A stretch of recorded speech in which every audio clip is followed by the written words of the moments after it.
पहली बात तो यशस्वी प्रधानमंत्री मोदी जी ने या भारत की सेना ने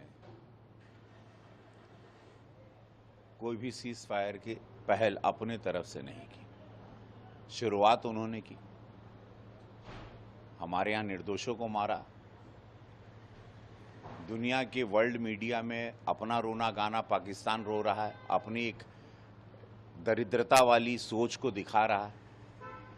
जो दरिद्र है, मानसिक रूप से भी दरिद्र है, आतंकवाद को पालता है, पोसता है, आतंकवादियों का आका है, लेकिन वर्ल्ड की मीडिया में अपने आप को दूसरा बता रहा है, लोन मांग रहा है। सोचिए दुर्दशा उनकी। इतना भिखारी देश है कि 75 साल के बाद भी वो अभी भी कटोरा लेके मांग रहा है।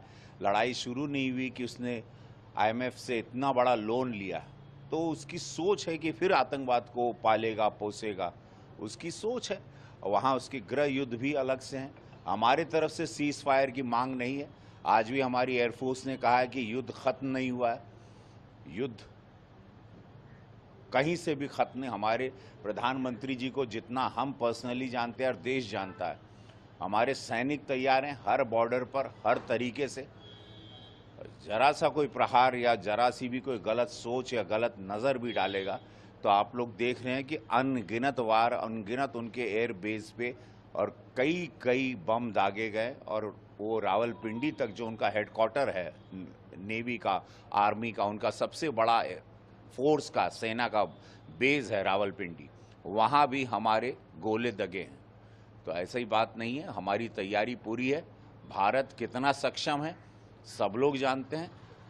प्रधानमंत्री जी की सोच है, प्रधानमंत्री जी युद्ध के विरोध रहे हैं, हमेशा संदेशा देते हैं, लेकिन हमारे निर्दोषों पर, हमारे नागरिक पर हमला हुआ, हमारी बहनों के सिंदूरों को उजाड़ा गया, पॉइंट ब्लैंक रेंज पर गोली मारी गई माथे में।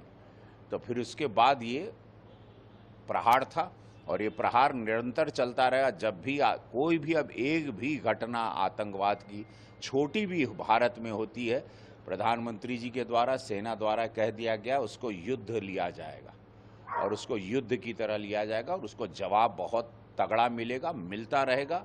युद्ध जहां आज भी हमने देखा एयरफोर्स की बैठक के बाद जो जवाब आया है और जो संदेशा मिल रहा है कि युद्ध भारत की सेना की तरफ से युद्ध चल रहा है। सुपरसोनिक मिसाइल जो ब्रह्मोस का निर्माण जो है लखनऊ में होगा, इसको लेकर देखिए, हम अब सुरक्षा, हम लोग दुश्मनों से घिरे हैं, अंदर भी, घर के अंदर भी तो इतने दुश्मन हैं भारत में, तो हम लोग दुश्मनों से घेरे हैं। अब इस वक्त है कि इस बार इस युद्ध में भारत एक तरफ से एक हुआ है, वो हिंदू हो, मुसलमान हो, सब लोग एक आवाज़, एक बुलंद आवाज़ हो।